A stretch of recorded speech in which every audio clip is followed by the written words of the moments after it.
My guest today is a two-time Emmy Award-winning composer for film and television from Scotland. He is best known for his collaborations with filmmaker Julian Fellowes, including Belgravia and the mighty Downton Abbey. He has also composed several scores for films based on books by Charles Dickens and Terry Pratchett.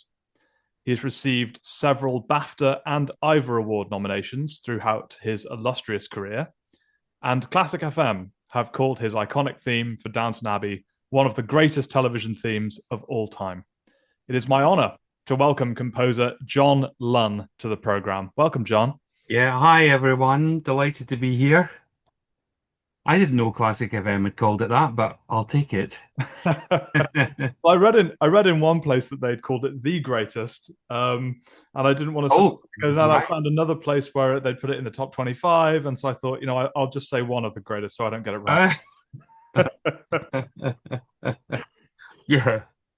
So, Um, thank you so much for doing this. As I said on my email, I thought of you because I met you very briefly about 10 or 15 years ago when you won your first Emmy for Downton Abbey. I was in the restaurant after the show. I was in the restaurant. I was at the table next to yours. So Gosh, I mean, what a small world. So what were you doing there then, Tom? well, yeah. I mean, so I after I went to Berklee College of Music to do film scoring as a degree, and then at that time I just moved to LA to pursue a career as a film composer. I think at that point I was working as an assistant to various different composers, things like that. So I managed to get I did the Emmy Academy internship program. I think that's how I managed to get my. Ah, right. Yeah. It's it's good to finally sort of come full circle and connect properly this time. Yeah, right. Amazing. Yeah. Yeah. Um. So and of course you're from Scotland as well, same as me. So I grew up in Elgin, just outside of Elgin. Right. Yeah, I grew up in Bridge of Allen.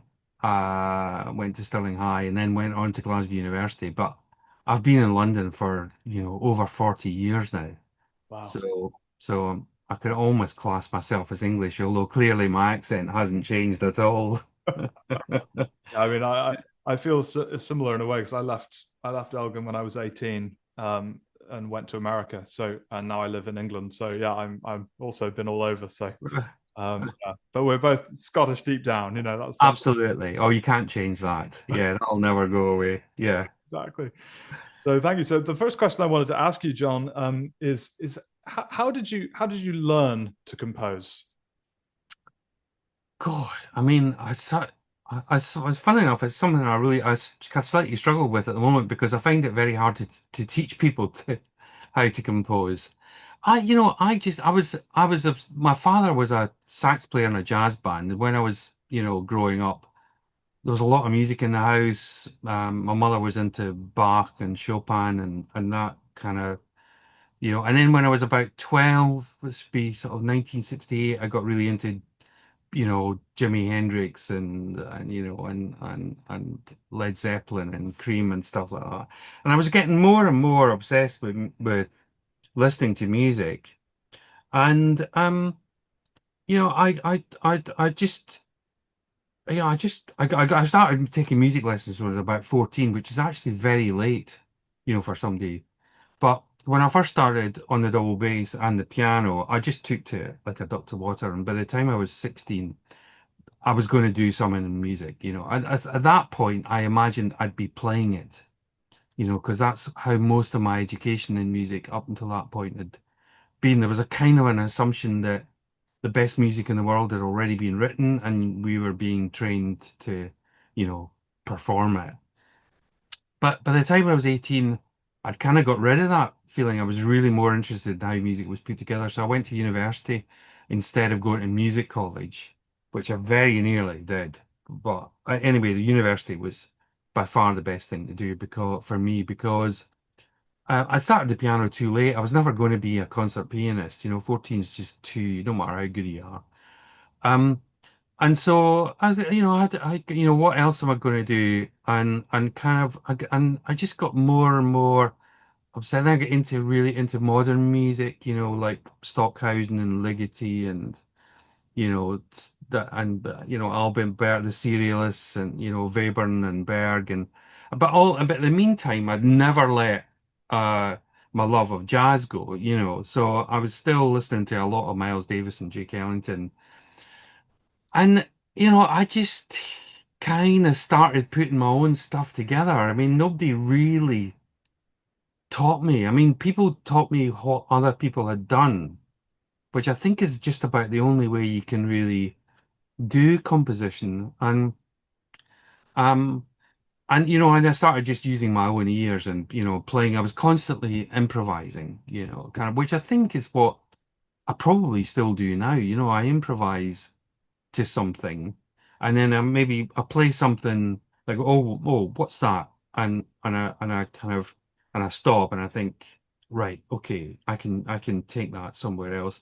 And I think that's for me, that's what composition is about. I play something or something happens in my studio where I can snatch onto, you know, the an idea, and then I can take it forward. And to me, that's what a composer is, really. Yeah, it's a sort of stacking of ideas, from a sort of piano sketch that then you with the DAW now. Recognizing you're onto something, I think is a fundamental, and it requires a lot of concentration. I think, composition. I started out writing things down on paper, but then I did really realize that I needed to hear. I mean, no, I'm pretty good at looking at a score and imagining what it'll sound like. But even so, to this day, I still need to hear it. That's how it, because lots of accident composition is kind of like a series of accidents. I think, some of the best stuff I've done, I thought, how on earth does that work? Because it just doesn't make much sense on paper, but somehow it does. Yeah, absolutely. And I think so. I teach a composition at the university level, and so part of my motivation for doing this podcast is sort of discovering, about how composers work and things like that. Partly to pass these things on to students. So So where are you teaching, Tom? I teach at a few different places. So I teach at the moment. I'm teaching at a place called BIM, which All is right, yeah. sort of popular music side. Are you in the one in Brighton? So I actually work at the one in London. Right.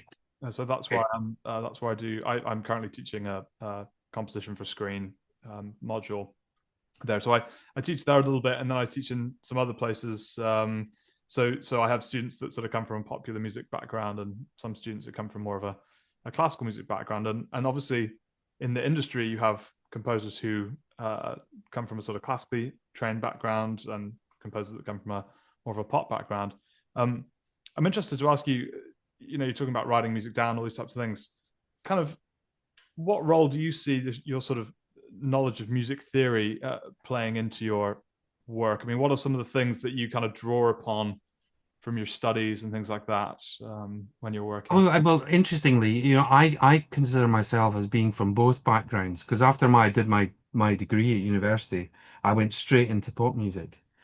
And that, in fact, that's what brought me down to London. And so I was in loads of bands in the 80s. And I found I quite liked that collaborative, effort of, a band. In fact, it's one of my recommendations for film composers, especially when they're younger, but getting it, I say join a band. It's a great way to, write music or kind of get, be able to develop the things because the more and more I think about what I do, the more and more I see it as a relation between pop music and classical music. It's quite a lot of what I do sits somewhere in the middle somehow without really deliberately doing it. Like the music for Downton Abbey, that theme tune, it sounds like a piece of classical music, but actually it could be a Coldplay song, you know. It's A minor, F major, A minor, F major, you know, G over F. Kind of, it could easily be a Coldplay song, but it's got the veneer of classical music. Um, I mean, I think I think the things that I've learned, one of the things I did do a lot of when I was at university and at school was there was a big emphasis on harmony and how modulating and and be able to we had to do at university we had to do two Bach fugues a week where we would get the subject and then we had to write the first sort of exposition of it, and we did that for like 2 years, and we all used to complain about it, but my God, it was good grounding. Um, and I developed a real love for Bach as well, and then to this day, I still find that when I'm doing a new film score, that I do limit. I decide what is going to be the harmonic density of the show. Like in Downton Abbey, it's very, there's a lot of sevenths, and 13ths, and very rarely do you ever get like a major or a minor chord kind of entirely on their own. When I say it's a Coldplay song, the basis of the chords underneath are F major and A minor, but above that is not F major and A minor. It's kind of so it's and in the same way that Coldplay, would work. But um and the reason why I think what I do is an amalgamation of pop music and classical music is that I'm trying to keep things really simple because film music has to be simple, because you've got a lot of other things going on, it's a lot, there's the storyline, there's dialogue, there's effects, there's a lot to kind of compete with, and you can't the more complicated you get, the worse it is, I think, the less effective it is, and so, but of course. One, actually, one of the things I should say is that after having studied music at university and then going into pop music, I thought it would be easy because I'd studied music, I knew exactly how it worked. But I could not have been more wrong. You know, Writing simple music is incredibly difficult, and coming up with ideas that are really simple are the hardest thing to do, yeah, I think. Yeah, And having that sort of economy of where the idea is, it does a lot of heavy lifting, but it's just a couple of chords, like you said, and sort of it doesn't rely on all these complex things to make it work. It just has to no, work on its own no. terms, and Yeah. um, yeah, and also I think a lot of people think pop music's a lot easier than it is. I think and things like even just the sort of timbral part of it. I mean, I see you've got Aye. massive synth behind you that and that's sort of what it takes to get to sometimes those sounds that are just the right thing. Yeah. Well, Uh, the reason why you've got so much behind me is because about 15 years ago, I thought we were all using the same plugins and they're all the same sample libraries, and I was just getting a bit bored. mm, And then I had to do this thing called The Last Kingdom, which was sort of based on in the ninth century, and I thought it would be nice to try and do it, more electronically because nobody knows what the music was like in those days anyway. Um, and of course, what's great about this stuff is that you can hardly save any of it, mm, but you always come up with something that you've never ever heard before. And then it gets even more complicated because something like The Last Kingdom a season might be 10 episodes long. I may be working on it for 6 months. Once I get a sound going on these things that I really like, it's staying for 6 months, right? Not getting touched. And then I need another sound for someone else. I just have to go out and buy it. So that's the reason why. And then of course sometimes we were dovetailing between Jaws, between The Last Kingdom and Shetland, and they both use the same stuff, so we had to go out and buy more. So that it looks insane, my backdrop, but there is actually logic to it. oh, I'm sure, absolutely, yeah, absolutely. And do you ever, when you come up with these sounds that you're going to have to recall if you've got to change a cue or something, do you ever sort of transfer them into like sample them and transfer them into Contact or something so that you've got I that, don't or sample them, right? but I mean, I record all the audio gets recorded into Pro Tools, so I've still got recordings of them all. But I take pictures Ah, yeah. as well, you know, kind of. Although even that can, because sometimes some of these sounds can take up to 8 or 9 of these different, modules. Um, but that's also what's kind of fascinating about it, and the sounds of these mainly analog. There's a few digital things there, but mainly analog things is that they sound really alive, and you only need like one or two sounds to actually make a cue or a score because they're so sort of vibrant. I always find that sample libraries and soft synths, they're all kind of too perfect. The tuning's sort of too, there's not enough kind of glitch or kind of sort of things not quite, working. I mean, it's impossible, as you can see behind me, it's impossible to get that entire thing completely in tune, you know. Hmm. Um, it would take me all day. Well, and without opening a can of worms I, by saying no, the AI word, I mean, I just think that I'm moving, as you say, I'm moving more and more away from the samples and doing a lot of. I mean, my approach is more of the sort of acoustic sounds and things, but sort of this idea that actually, as a composer going forward, we are going to have a more of a unique sonic imprint, because actually, yeah.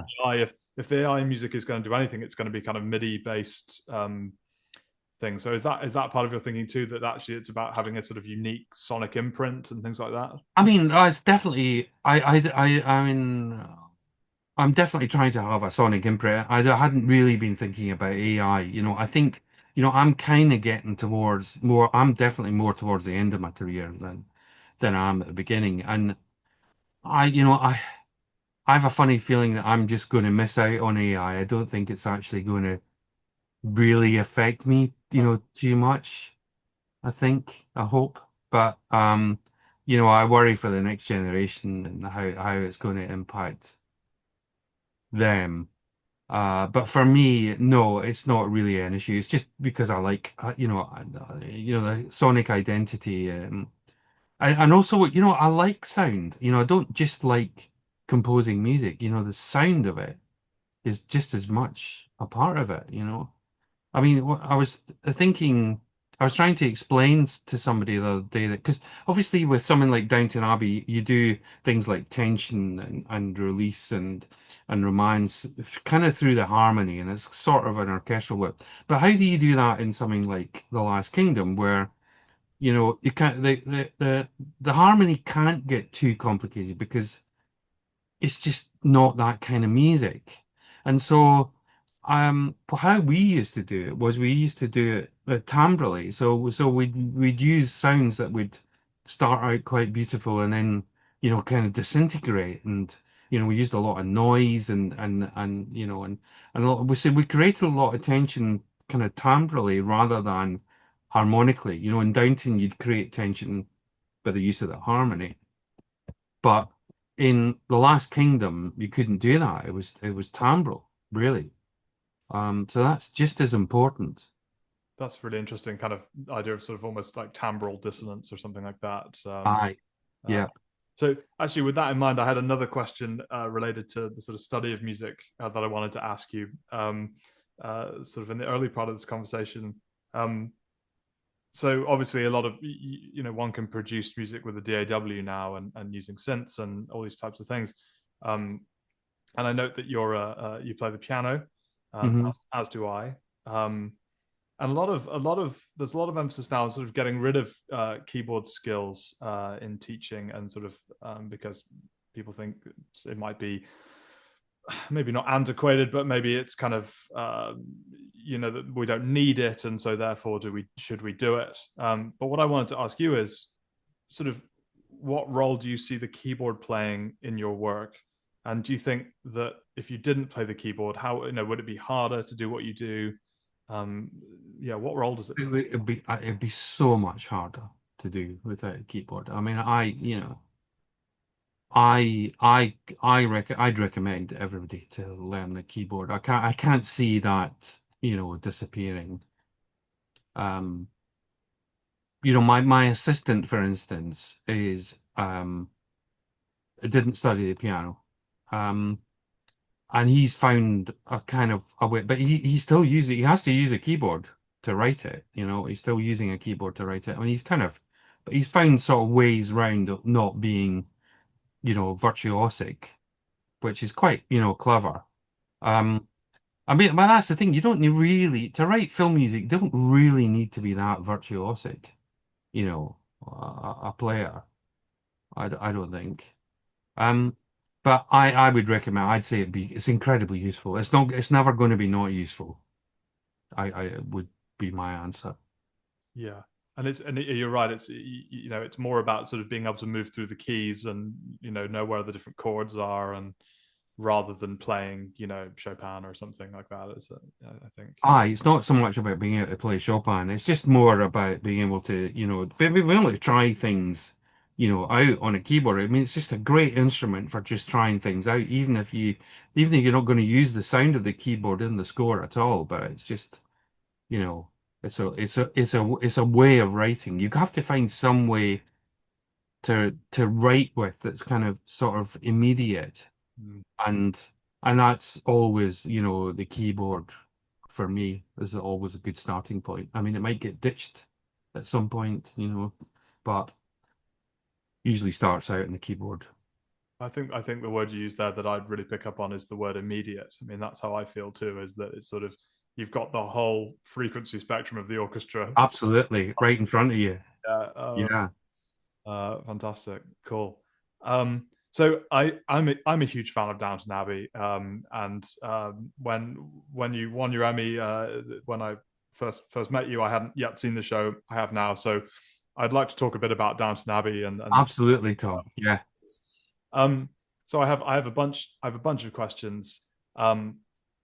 The first thing to say is I wonder about how your collaboration with Julian Fellowes and the creators of the show began, and also didn't it start as a mini series? Is that right? And then it sort of just kept growing and growing.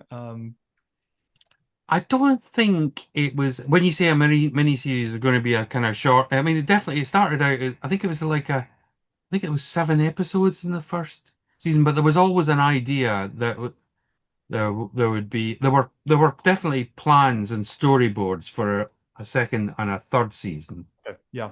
which is quite normal these days, and I think most of the actors would probably have been optioned for at least 3 seasons. That's fairly normal.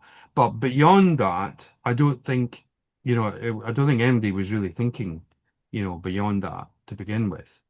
Um, I didn't work that much with Julian on the music.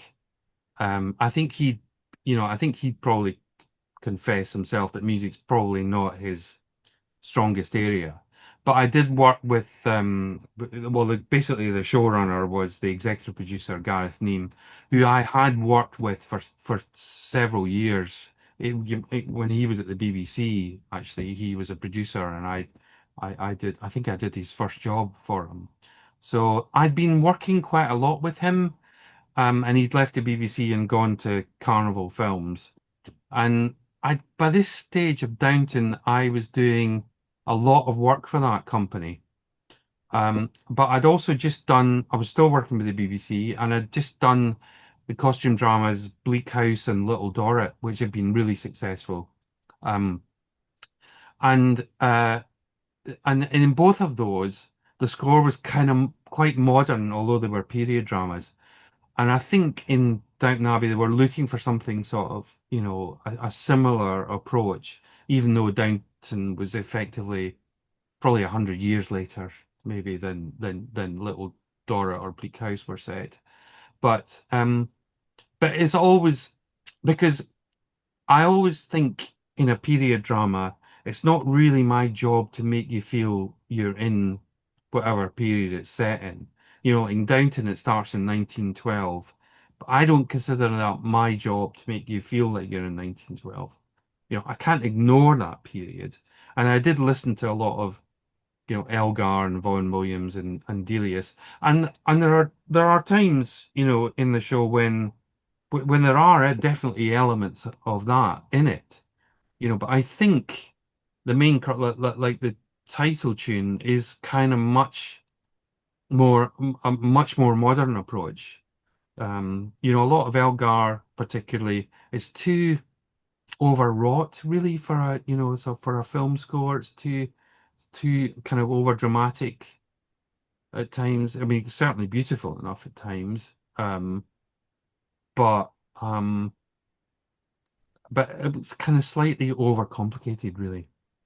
I suppose it's sort of it's a period piece, but it's being made now, and so it's almost like the emotional content of the music is connecting with people today rather than being sort of, Absolutely. and that's kind of Because how it feels. because the music's more about what's going on inside people's heads. Yeah. It's about how people are feeling, either about themselves or towards each other, or it's about how things are affecting them, really. That's what the music's doing, and it works. In the case of Downton, I always say it's less about individual people and more about the relationships between people. And it sort of works as almost a sort of shorthand, especially in a TV series because you can have multiple stories going on. And um and quite often somebody might miss an episode or something, but what the music does is it it works like a shorthand and it very quickly explains to you what the relationship is like at that moment in time between those people, you know. Um so I think it's quite clever like that. I think you'd and funny enough, I think this is one of the things that I do instinctively without having thought about it. It's only when I've come to, do talks like this or, or when I've tried to do some teaching where I've realized that what I'm doing is completely instinctual, but, there's a sort of reason to it. Yeah. And one thing I thought about was you're talking about the economy of this the theme, the sort of A minor F major theme. It seems to me that you have written a theme there that is very developable, right? Like Yeah. that you've developed over the course of I think six series and three films, and so was that something you had in your mind when you wrote the theme that actually I need something that I'm going to be able to sort of mold into lots of different shapes, or did that happen kind of I organically? know. I mean, I definitely did do that deliberately, and I kind of got into that frame of mind when I was doing Bleak House and Little Dorrit. However, having said that, I was imagining that I was only thinking of one season, but it was 7 episodes, and I think the first season was a 2 hour or an hour and a half, and I think the final one was an hour and a half. So there's going to be 8 hours of television, So within that, I was going to have a theme that was going to be developable and I mean, the theme itself has really four constituent parts. It's got the driving, it's got this piano tune, dun, dun, dun, da, dee, da, da, da, da, and it's got this rising string tune, da, da, da, dee, da, da, dee, da. And then it's got what I call the music for the house, which is this basically a chord sequence that goes F major, G over F, so it's a G dominant seventh third inversion. Then it goes to an E sus and then down to a C major seven, right? And those four chords. So those four elements can all work on their own, or they can all work together, or just a couple of them. Kind of. So there's a kind of sort of semi-modular approach, to composition. Um, and you can have that da da da da dee da da that tune, which in the title track is played against some very very fast strings going. But actually, you can do a really quite emotive version of that, much much slower without any of that energy there, you know. So that was deliberate, but it was only deliberate in the sense that I knew it was going to go on for a whole series, not for 6 series and 3 movies. Yeah. Well, thankfully, the kept being Absolutely, yeah, yeah, so. yeah. So I worked on I worked on a long running TV show as an assistant, and one thing we did was talking about this idea of modular, and obviously it's orchestrated differently in different versions of things. Do you do you sort of keep a library of stems of all the cues you've done over the years, and do you ever kind of pull stems in as a starting point, or kind of reuse things that way, or are you just rewriting it but with the same music? I'm rewriting it. I mean, I mean, when it came to season two of Downton, of course, the really useful thing was they started using the music from season one to do a temp score when they were editing it. So when it came to me to do the final music, they'd already given me a good idea of what sort of music they wanted for a, particular scene.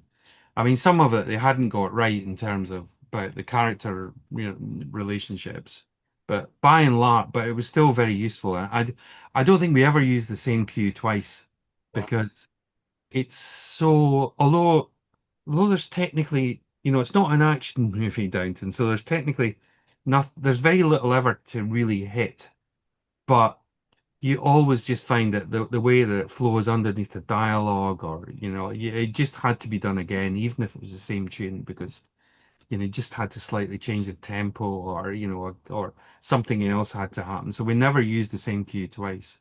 that's Um, fantastic. And I think and then we couldn't really do stems because we recorded it all together. that's orchestral music, right? So It's it's orchestral music. Yeah, I mean, there wasn't the budget on the TV show. I think the only thing that was separate was I used to add the piano myself at the very end. I would do that a lot. In fact, I would do that here at my own in my own home studio. But everything else was recorded together. amazing. I have to ask you about a couple of key scenes that really stick out to me. I sure, yeah. Spoiler alert, Lady Sybil's death, I with the opening shot from downstairs pointing up to the balcony. I just remember the musical accent that you had on that was so alarming, and then that scene was just so kind of intense. What do you remember about working on that scene? funny enough, it was quite a difficult scene because it was quite difficult music to write, and like the title music, I can kind of play that our version of that on its own all the way through. But with that kind of music that we had, I had to do that in stems because I had an idea about that I think from what I remember, there's some kind of really fast sort of stuff going on that never goes anywhere. It kind of sort of comes in and goes away, and so I had to improvise that sort of separately, and then I'd go back and do another pass, and I think that was one of the few cues in Downton that had to be built up from the ground up. And I remember thinking at one point, oh God, have I done too much here? Because it's unlike me to do two or three, passes which are added on top of one another. I tend to rather get the guts of the thing done first before going back, but I couldn't in that one. I just couldn't. It needed different sort of things. But again, I probably I was I wrote it completely to picture, as I do most of my stuff. I very rarely write away, from without looking at what I'm working on, because you do tend to end up making the music more complicated. Yeah, Like if you're not, then you put it back in and it's too much or and something. it's too much. Yeah, yeah, yeah. Well, it's funny that you considered that scene to be slightly different, because I do remember that really being a standout piece. I really remember thinking how great the music was. And another thing, we obviously went to see the new film, and we watched the second film yesterday in preparation for this. And I thought the second film was really interesting. It had some really standout musical moments. One being the jazz piece that plays when the filmmakers arrive to Downton. Aye, So you said you had a bit of a jazz background, and I was listening to that thinking, John sounds like he's having some fun with this. With this.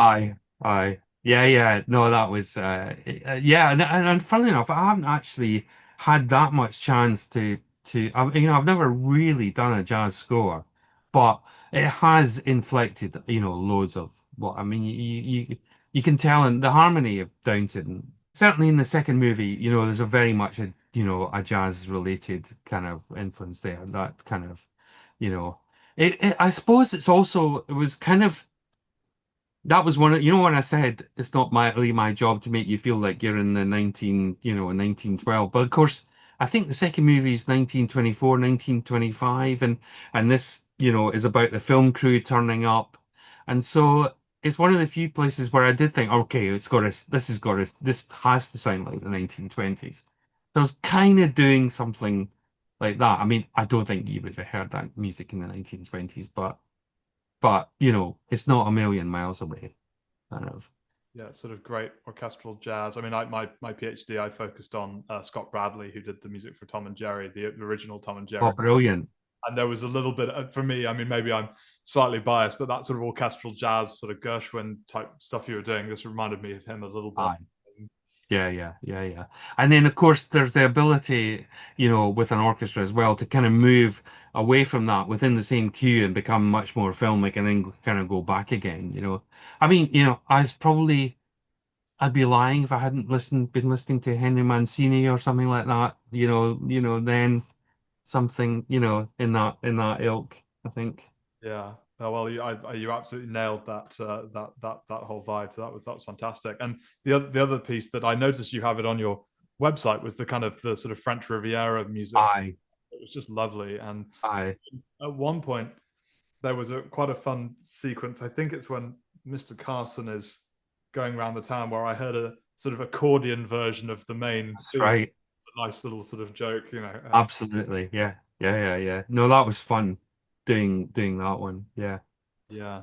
So what was the with the you had these sequences like when they're on the boat where there's not much dialogue. I mean, I suppose that's an opportunity for you to really sort of let loose and really sort of go for it. The other sequence actually like that had no dialogue that I said to my wife, my wife said, can I get a question in? I said, of course you can, because she's such a big fan.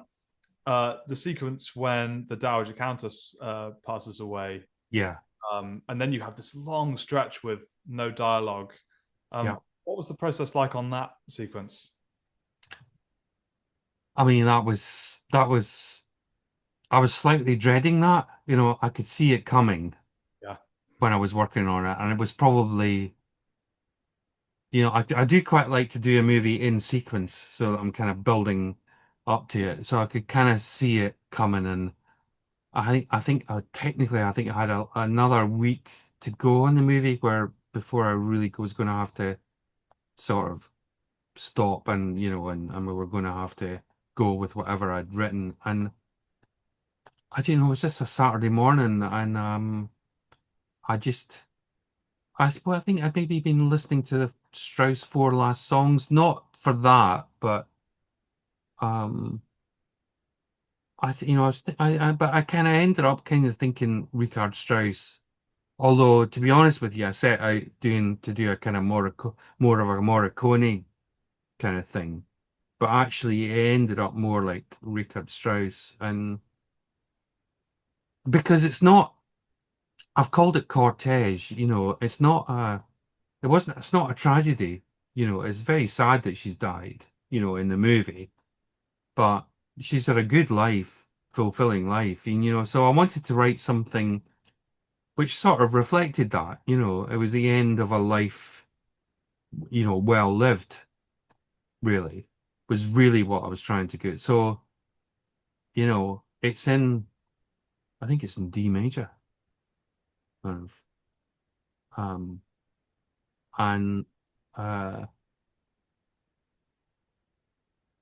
yeah, I just played my way through it. I just knew it just felt right when I'd done it, and then we added the voice. Mm. I had decided to add the voice partly because, yeah, as you say, there's no dialogue, and voices. I love using voices, but quite often they can get in the way of dialogue. But it just seemed like, a good way or something. I just needed something different that we'd never used before on Downton without really drawing attention to itself. Um, and we did record those separately. Um, only because people were in two minds. Is that too much? Are we doing too much? Is it too, does it sound like Downton Abbey? Are we moving away from what Downton Abbey is itself? But, I mean, I think in the end we all thought it was really, successful and warranted that. To be honest, I thought I was going to have to do many, many versions of that end to get it right, but in the end it was just one. Yeah.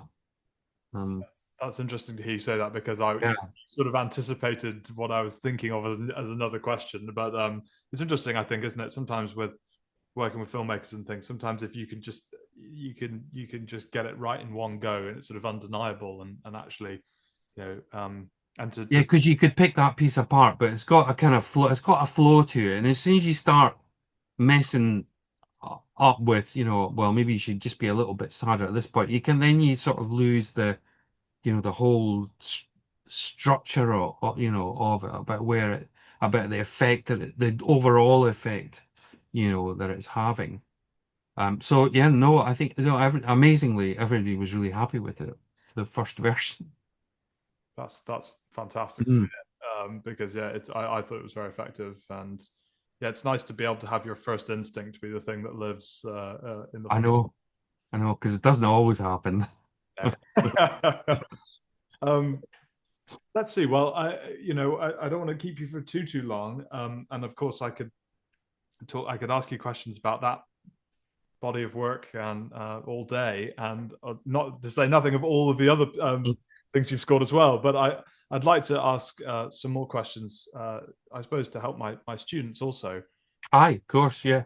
Um, so, what would be your advice, I suppose, to an aspiring up and coming composer working today?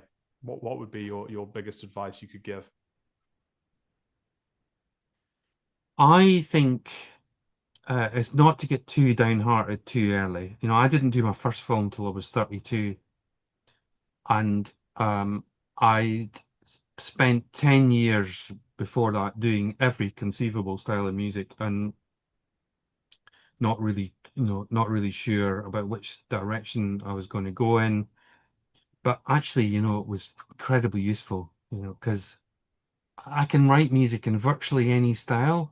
Over the years, I've done virtually everything from contemporary classical to jazz to pop music, to um so nothing really phases me. And quite often I think people ask me to do a job because they don't know what kind of music is going to work, but they know that I'll be able to, adapt if their first idea, isn't right. So I would say just to get, just get obsessed with music and listen to all sorts of different. In the end, what's going to make a difference to you is is working with directors and producers and filmmakers. So somehow that's my main criticism of most film music courses and colleges. I mean, I think most of them are trying to is seeing film music as this kind of separate thing that you need to work with a director or a producer because it is a collaborative process. Um, and then the other thing is that when you meet those directors or producers, is you need them to stick with you. And one of the ways you do that is music's quite a difficult thing to talk about to a non-musician. And so I concentrate quite often on trying to establish ways of language to help a director or producer know what kind of music that is they're after, and they can feel they can talk to me about what they want the music to do. And I think that's a very important part of the process, and because directors and producers, they won't have to create that relationship over and over again. If they find somebody who understands the way that they're talking about music, they'll keep with you for life. And I've found that over the years that most of the people that I've worked with tend to I tend to keep working with the same people, over the years. I mean, that obviously that doesn't help you get into the business, which I must admit is quite hard now. It was a lot easier in my day. I mean, partly because there wasn't actually that many people doing it when I first started, like 35 years ago. And there's of course more people, are wanting to do it now. I'm not surprised. I mean, it's been a really good industry to be part of. I've really enjoyed it. I preferred being part of the film industry than I was part of the classical world, which is, at some points I've dovetailed in and out of both, and I much prefer the film world.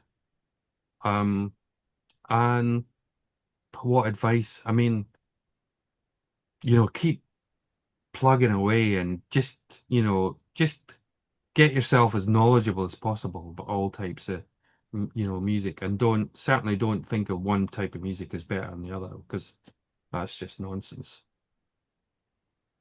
Um, So, a lot of great pop musicians have become good film composers. It's not pop music's not I think pop music is quite a good entry into film music, funnily enough. Yeah, Sorry, have I answered your question? I haven't absolutely. really. No, I'm just leaving space, Sorry. No, thank you. That's fantastic. And I totally agree. And I like this idea of kind of listening to lots of things. I mean, when you mentioned at the beginning, Stockhausen, for example, and this is, Yeah, so there's so many things to explore, and sort of, whether you come from the pop side or the classical side, that you should sort of visit, all yeah. and so I wonder, what's your dream project? I mean, what would you love to do next? You've achieved so much. What would be the best thing you think, you want? So I don't really know. I mean, I quite like film noir, and I've had very few chances to do. I know. I mean, if they were doing a remake of Chinatown, for instance, although although that's such a good score, I mean that would be I think that's one of my favorite scores. Um, but yeah, no, I'm fine. I'm That's, fine as I am. that's amazing. Well, I mean, you're a two-time Emmy-winning composer, and have created iconic themes and all those things. It's really nice to hear somebody say that actually you know, I feel happy with what I've done. That's really wonderful. Um, and finally, I guess, what are you currently working on? Is it The Last Kingdom? I'm doing a new season of Shetland at the moment. This is season 10, believe it or not. And then I'm doing the final season of Grantchester, and then there's a few jobs which I can't really talk about at the moment, sort of kicking around for early next year. I don't know whether they're going to happen or not, but I mean, that's the life of a film composer. Quite often you don't know till the last minute whether they're going to happen or not. So, but no, that's, Downton's, you know, it's the end of that cast with Downton. I mean, it would not surprise me, and I don't have any inside information whatsoever, but yeah, it would not surprise me if it came back in some new format. Yeah, I didn't want to ask you that question because I didn't No, want. there is nothing. There definitely is nothing definite. Otherwise, I would know. It's such a. It's been so popular. I mean, so popular that, I mean, it's kind of incredible to think that the television series stopped in 2016. Yeah, That's nearly 10 years ago.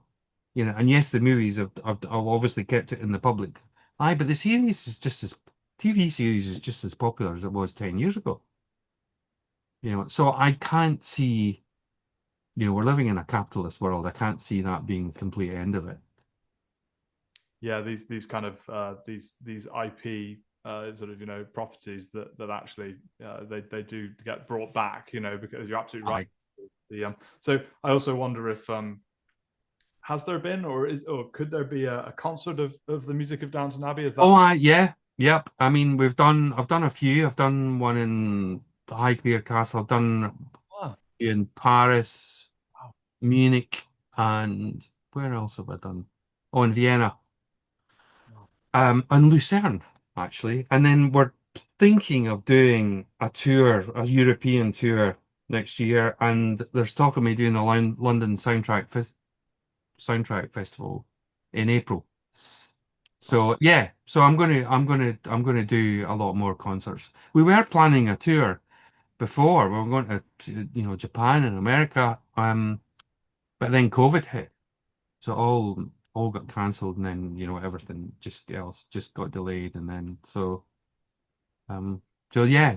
So let me know, and I'll get you. I'll let you know about the concerts, and I'll get you in. Oh, thank you. Right. That's very kind of you. Thank you, John. Yeah, well, everybody listening to this program, keep your eye out for that because you could go along and check it out. It'd be great to hear that music played live. Well, John, thank you so much for doing this. It's been great to chat. Thanks, Tom. And yeah, and thank you very much for listening, everybody. Thank you.